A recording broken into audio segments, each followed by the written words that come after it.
मत्स्य विभाग के कैबिनेट मंत्री डॉक्टर संजय निषाद ने शनिवार को मत्स्य निदेशालय लखनऊ में प्रेस कॉन्फ्रेंस के दौरान कहा कि मत्स्य विभाग का कैडर रिव्यू किया जाएगा। ग्राम सभा के सामुदायिक तालाबों का 10 वर्षीय पट्टा कराने के लिए शिविर भी आयोजित किए जाएंगे। 100 दिनों की कार्य योजना को मूर्त रूप देने के लिए अधिकारियों को सख्त हिदायत दी है कि सही समय पर सभी योजनाओं का कार्य पूरा किया जाए।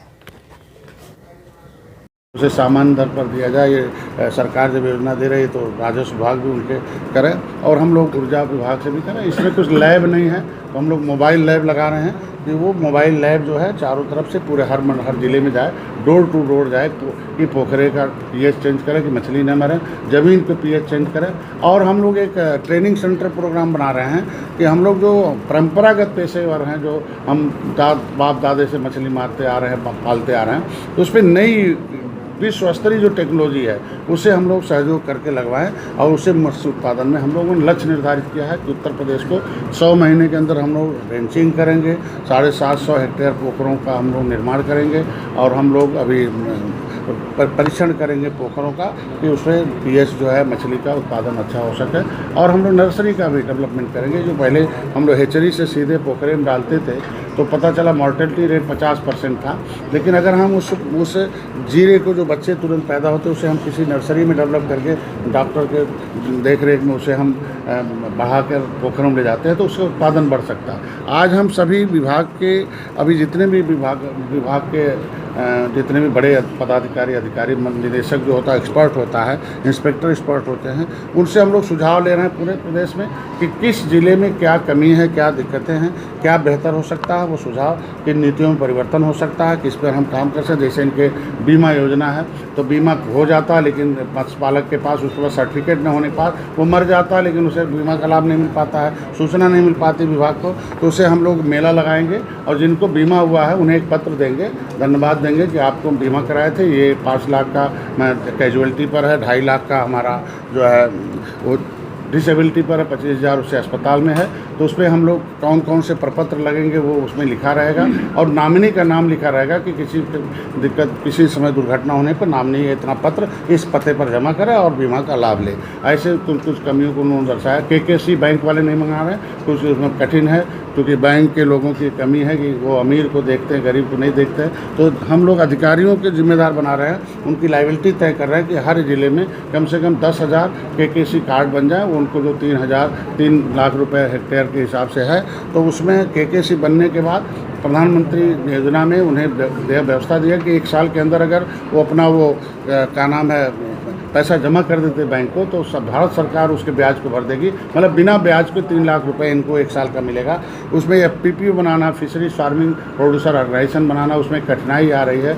उसे सरलीकरण की बात चल रही है कि आसानी से गांव में जो समिति होती है वो एक व्यक्ति उसका स्वामित्व हो जाता है और गाँव भर के लोग उसमें आपस में लड़ते हैं। तो उसके लिए गाँव भर के लोग मिलकर 100 लोग 150 लोग मिलकर एक कंपनी बनाएं और उस कंपनी को पोखरा दे दिया जाए तो गाँव भर के लोग लाभान्वित होंगे। ऐसे योजनाओं का लाभ कोशिश करके हम लोग FPPO को दिया जाए जिसमें बहुआयामी लाभ मिले, उसमें कई लोगों को रोजगार मिले, कई लोगों को जीवन स्तर में सुधार होता है, कई लोग इस भारत सरकार उत्तर प्रदेश के माननीय मुख्यमंत्री माननीय प्रधानमंत्री के मंशा के अनुरूप उन्हें जीवन स्तर में सुधार हो सके। इसके लिए हम लोग आज पूरा का पूरा 3 सेशन है कि पहले हम लोगों से उनकी समस्याओं के लिए लिखित रूप से रिपोर्ट मांगा है, सुझाव मांग रहे हैं, अभी लगभग आधे लोग दे चुके हैं, आधे बाकी है। फिर हम लोग यहाँ से दिशा निर्देश देंगे कि क्या उन्हें करना है और उन्हें टारगेट देंगे बीमा का, उन्हें टारगेट देंगे केकेसी का, उन्हें टारगेट देंगे हम लोग FPPO बनाने का। उन्हें हम लोगों ने एक पोर्टल बनाया है, उसे पोर्टल खोलना है और उसे बताएंगे कि भाई हम हर ज़िले से कम हर ब्लॉक से 40-50 मत्स्य पालकों का आवेदन आना चाहिए और कोशिश करो कि पात्र लोग ही इसमें आएँ और जो गरीब हों और बेरोज़गार हों और इसमें इच्छा रखते हों और एक्सपर्ट हों, ट्रेंड हों। वो नहीं ट्रेंड है तो हम लोग ट्रेनिंग कराएंगे। ऐसे लोगों को कोशिश करके इंस्पेक्टर की जिम्मेदारी आवेदन कराएं और उस आवेदन पर रिपोर्ट लगाएं। और कुछ लोग अभी कुछ विसंगतियां हैं वो जो आई हैं उससे भी विभागीय स्तर पर हम लोग दूर करेंगे। नोट किए हैं, हमारे जो विशेष सचिव यहाँ जो है सरोज जी बैठे हुए हैं और सारे निदेशक और उसके जो MD सारे जो उच्च स्तर के अधिकारी हैं उन लोगों ने नोट कर रखा कि जो नीतिगत फैसले लेने हैं उसे हम लोग शासन स्तर पर नीति कर लेंगे, जो विभागीय स्तर पर फैसला लेना है उसे विभाग से दिशा निर्देश जारी करेंगे।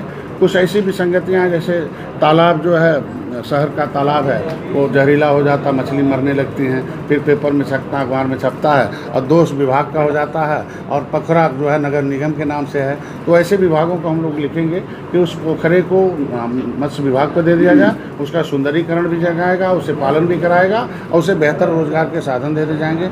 ऐसे ढेर सारे पोखरे हैं जो गांव के हैं, आधा पट गए हैं, आधा में खाली है और पट्टा लेता पूरा उसका रजिस्ट्री चार्ज पूरे का लगता है, पूरे रकबे के हिसाब से उसको लगान देना पड़ता है और मछली वो आधा में पालता है बेचारा। तो ऐसी स्थितियों में पूरा खाली या तो शासन कराए और शासन अगर खाली नहीं करा पा रहा है तो जितना पानी है उतने में दे। तो ये सब हम लोग एक उद्देश्य निर्धारित किया, माननीय मुख्यमंत्री जी ने निर्देश जारी किया और अपनी मंशा भी जाहिर की है कि उत्तर प्रदेश को मछली उत्पादन में 1 नंबर पर बनाना है। उत्तर प्रदेश के लोगों को तो खिलाना ही है, बगल के प्रदेश में भी लाना है और दूसरे प्रदेश से मछलियों को आयात नहीं होना, क्योंकि उनको गुणवत्ता खत्म हो जाती है। ऐसे में हम लोग इस उत्तर प्रदेश को आत्मनिर्भर बनाना मत्स्य उत्पादन में, इसलिए मंत्रालय अलग किया गया। हमें उम्मीद है कि हम लोग इस पर खरे उतरेंगे।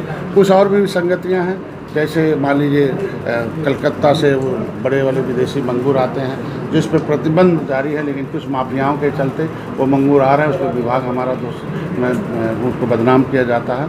तो ऐसे में विभाग के अधिकारी तो उसे मुकदमा तो कर देते हैं, लेकिन उन्हें सुरक्षा न होने के नाते ऐसे लोगों को खिलाफ कार्रवाई होने, फास्ट ट्रैक में कोर्ट न होने के नाते मुकदमे में देरी होती है। कुछ ऐसे बड़े बड़े जलाशय हैं जैसे मुकदमे के अंदर हाई कोर्ट में लंबित पड़े हुए हैं, तो 1-1 करोड़ 1.5-2 करोड़ के 1-1 साल की उसकी जो है आमदनी है, राजस्व है। तो ऐसे में हम लोग कोर्ट को भी लिखेंगे, न्यायालय को लिखेंगे, तो इसके लिए फास्ट ट्रैक कोर्ट का निर्माण किया जाए और ये राजस्व को हानि न हो और हर उसको समय सीमा के अंदर उस मुकदमे का निस्तारण किया जाए, जिससे कि वो करोड़ों की हानि न हो सके और मत्स्य पालक भी ठीक रहे और विभाग भी ठीक रहे और हमारे जनता जो है विवादों से कम घिरी रहे। ऐसे में विभागों में भी कुछ मामले लंबित हैं, उस पर भी चर्चा होगी अभी कि जितने भी लंबित मामले हैं उसे निश्चित रूप से कमेटी बनाकर उस पर जो उचित हो जांच कराकर निश्चित किया जाए।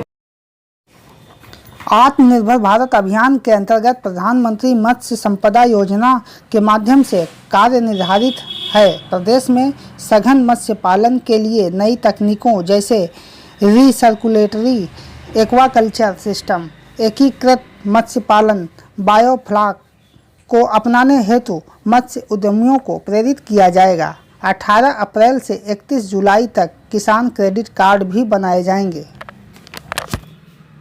आज की बैठक का नाम दिया गया है वो मित्र बैठक है। हम उनके अंदर एक मित्रता का भाव पैदा करना चाहते हैं कि आपस में मित्र बनकर कम साधन संसाधन में इस विभाग को 1 नंबर पर लाएंगे और जितना भी हो सकता कोशिश करके उनके जो कैडर रिव्यू में मामला है कि कुछ ऐसे कर्मचारी हैं बेचारे 17-18 साल 20 साल से एक ही स्थान पर पड़े हुए हैं, उनको तनख्वाह तो मिल जा रहा है लेकिन वो पद और पावर नहीं मिल रहा है। तो ऐसे कैडर रिव्यू की बात चल रही है। और एक और भी समस्या आई है कि तमाम हमारे कर्मचारी हैं कि आयोग से एक ही बार वो बेचारे आते हैं चुन के यहाँ और पता चला दूसरे विभाग का जो अधिकारी कर्मचारी है वो ज़्यादा तनख्वाह पाता है इसमें आके, तो उनको लगता है कि आपस में तो कुछ ऐसे भाग जाते हैं। तो ऐसे हम लोग तमाम विभागीय विसंगतियों को और मत्स्य पालकों की जो समस्या है उसका और जो नीतियों में जो कुछ बदलाव लाना है उसको, और कैसे उसे देखिए किसान का काम है कि वो मेड़े पर जाए, अपने खेत की लहलहाती फसल को खेत में पाँव उतारे और उस खेत में पैदा करने के लिए जो जो आवश्यक सामग्री हो उस फसल को उगाकर फसल पैदा करने तक वो काम करे, उसका नाम है किसान है।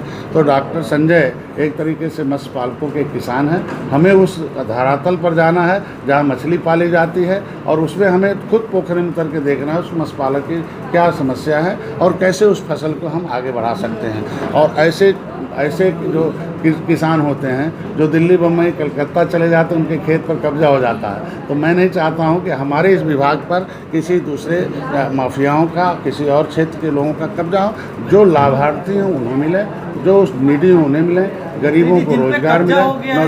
जिन पे तालाबों पे कब्जा हो गया उस पे क्या करें? उसके लिए अभी शासन में लिखा गया हम लोगों ने, और उस पर माननीय सुप्रीम कोर्ट ने संज्ञान में लिया है कि जितने भी तालाब हैं ऐसे खाली जा कराए जाए, वो डीएम की जिम्मेदारी है। इसीलिए विभाग को लिख रहा है राजस्व को कि भाई खाली कराइए, तब पूरा पैसा हमसे लीजिए। अगर खाली नहीं है तो जितना हमारे पास पानी है उतने का पैसा लिया जाए। तो ये सारी व्यवस्थाओं की संगतियों को दूर करने के लिए तालाबों पे आवाज कब्जा हो गया हुआ था, नीलामी हुई थी, अभी तक हुआ नहीं है, उस पे क्या नगर को चाहे ग्रामीण के तालाबों। देखिए अभी एक जो कृषि का दर्जा न होने के नाते इन्हें सोलर पंप नहीं मिल पा रहे हैं। सोलर पंप न मिलने के नाते पानी नहीं भर पा रहे हैं। इनके बिजली के दाम व्यावसायिक लिए जा रहे हैं। जब सरकार इन्हें अनुदान दे रही है तो बिजली विभाग भी इनको अनुदान दे, इन्हें कृषि का दर्जा दे, उसके लिए हो जाएगा। तो पोखरा सूखेगा नहीं, निश्चित रूप से हरा भरा रहेगा।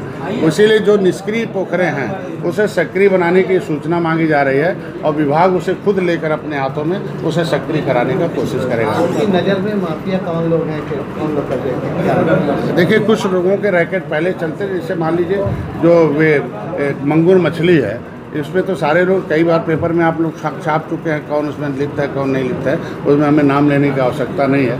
और वो जांच का विषय, जांच में आने के बाद सब पता है सब लोगों को। मैं चाहता हूं कि ये विभाग माफियाओं से मुक्त रहे और केवल मत्स्य पालक और गरीब और इसमें स्वेच्छा से काम करने वाले लोग फ्री मन से काम कर सकें। और उनके लिए एक और भी व्यवस्था बनाई जा रही है। इन मत्स्य पालकों को फैसिलिटी दिया जा सके, इन्हें गुणवत्ता दी जा सके, इन्हें भारत सरकार उत्तर प्रदेश की योजनाओं का लाभ लिया जा सके। इसके लिए हम लोग एक व्यवस्था लागू कर रहे हैं, पंजीकरण का, लाइसेंस का नहीं, फ्री में पंजीकरण का। वो हमारे यहाँ पंजीकरण करें। और एक गाइडलाइन जारी की जा रही है कि उनको गुणवत्ता युक्त बीज डालना होगा और गुणवत्ता युक्त जो है उन्हें फीड देना होगा, गुणवत्ता युक्त दवाई देना होगा। इसके लिए वो एक कमेटी हम लोगों को। मत्स्य विभाग का लक्ष्य है कि उत्तर प्रदेश को मत्स्य उत्पादन क्षेत्र में आत्मनिर्भर बनाना है। विभागीय समीक्षा बैठक भी हुई, जिसमें मत्स्य विभाग के विशेष सचिव एवं निदेशक डॉक्टर सरोज कुमार सहित उप निदेशक डॉक्टर हरेंद्र, संयुक्त निदेशक राजेंद्र सिंह, उप निदेशक नियोजन मोनिशा सिंह, उप निदेशक अंजना वर्मा, वरिष्ठ वित्त एवं लेखाधिकारी पूजा रमन मौजूद रहे। I connect news bureau, Lucknow.